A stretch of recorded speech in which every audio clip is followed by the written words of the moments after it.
Since the early days of cinema, Hollywood has always been viewed as the top dog, but there's a new player in town, the Chinese film industry. And our film critic Pierce Conran says Korea hasn't failed to notice that trend, and he joins me now to tell us more. It's good to have you back, Pierce, in the studio. It's good to be back. It's been a while. Right. So the Chinese film industry is growing at a rapid pace, and you were saying last week that you saw an alignment between Chinese and Korean film industries at the Busan International Film Festival. Absolutely. So in Busan, there's six main film slots: the opening, the closing, and four galas. And four of those six were Chinese language. And in addition to that, the Asian film market hosted a Chinese delegation of companies for the very first time. And also there were a number of Chinese events at the festival, Chinese themed events. The Beijing International Film Festival and various other people had parties and things like that. So a lot more than we've seen before, and it seems like a definite nod to the fact that the Korean and Chinese industries are working a lot. They're working in tandem these days, and that at the biggest film festival in Asia. And it's not perhaps limited to film industries, but when it comes to film markets, why is everyone looking to China these days? Well, I mean, as in every area of its economy, China is growing at a very fast pace, particularly these last few years. And looking at the film industry, it's been growing year on year about 30%, which is kind of a pretty stunning growth. And by accounts of some reports, there's roughly 10 screens being added every single day. Because we have that is because a lot of people are they're moving up into the middle class. People are moving from the countryside into the many, many large cities.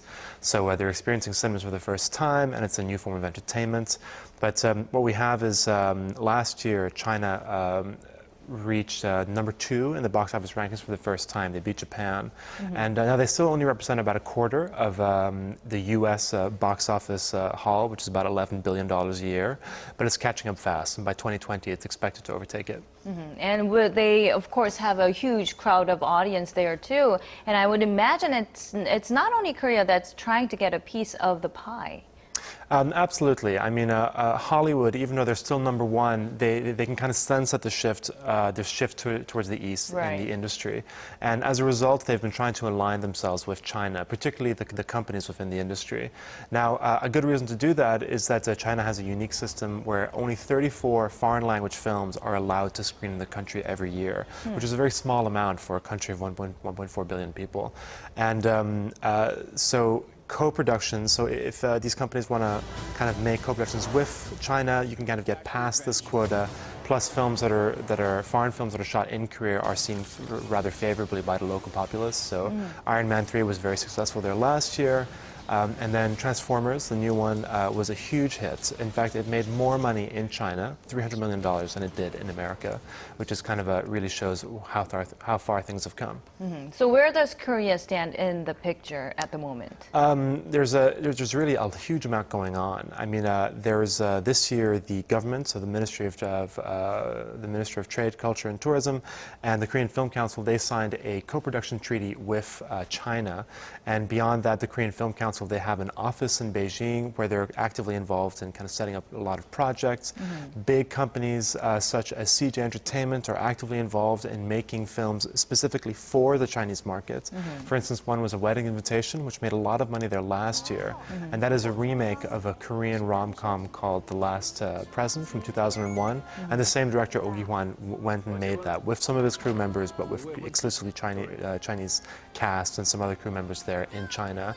And we're seeing other things like horror films, like An Byung-ki made Bunchin Saba here in 2004. In the last 3 years, he's made 3 Chinese versions of that, so a trilogy of remakes, and they've all been very successful. So we're just seeing a lot of that, and big stars like Jang Dong-gun and Jung Woo-sung and Kwon Sang-woo are all making their debuts in Chinese films as well. So what are some of the big projects that are currently being worked at right now? I think the biggest one at the moment is My New Sassy Girl, which of course is the Featuring long-awaited Cha Tae-hyun. sequel. Exactly, yeah, the long-awaited sequel of course, My Sassy Girl, the most famous of all Korean rom-coms, which was actually hugely successful in China back in 2001. And so now they're making this sequel. Jun Ji-hyun or Jana Jun is not involved in this project. They have cast a Chinese actress to play the love interest in this. And so it's going to be shot in both countries. It's definitely a co-production between both, and that is just a sign. That's a film that is definitely going to be a huge film in Korea. And the fact that they want to make that in China immediately, they just recognize that it's a big plus for them. Beyond that, there's the new Choi Dong-hoon film. This is the big blockbuster filmmaker who's made The Thieves, the first Taja film. His new film Assassination is currently being shot in Shanghai. His last film was also shot in Macau, and The Thieves was, is currently the third most successful Korean film of all time. So, but now they have a big kind of portion in Shanghai, so we're seeing a lot of stuff there. And then there's Kwon Sang-woo's started. It's going to start shooting a new film, which is his second. He was in Chinese Zodiac with Jackie Chan, which was one of last year's biggest films in China. So he's kind of really making inroads there. So it looks like there's going to be many co-production or co-produced films between Korea and China, and not only the Korean government, but the film market itself is really eager to get involved with the Chinese film market. But Absolutely. can we not foresee any downside risks, perhaps, with that eagerness? Yes. One thing that people have been talking about, and something that I'm a little worried about, is that as good as relationships appear to be right now, it does seem that China is really relying on Korea for its technical know-how. Now, the Korean industry is well known around the world for its kind of top-class production values. So if we have, they're kind of getting these genre filmmakers, kind of show them how to make genre films in China. Even visual artists are coming in, things like that. And so the question is, once they've kind of acquired that know-how, do they still need a strong relationship with the Korean film industry? They might just make an exit. Only time will tell.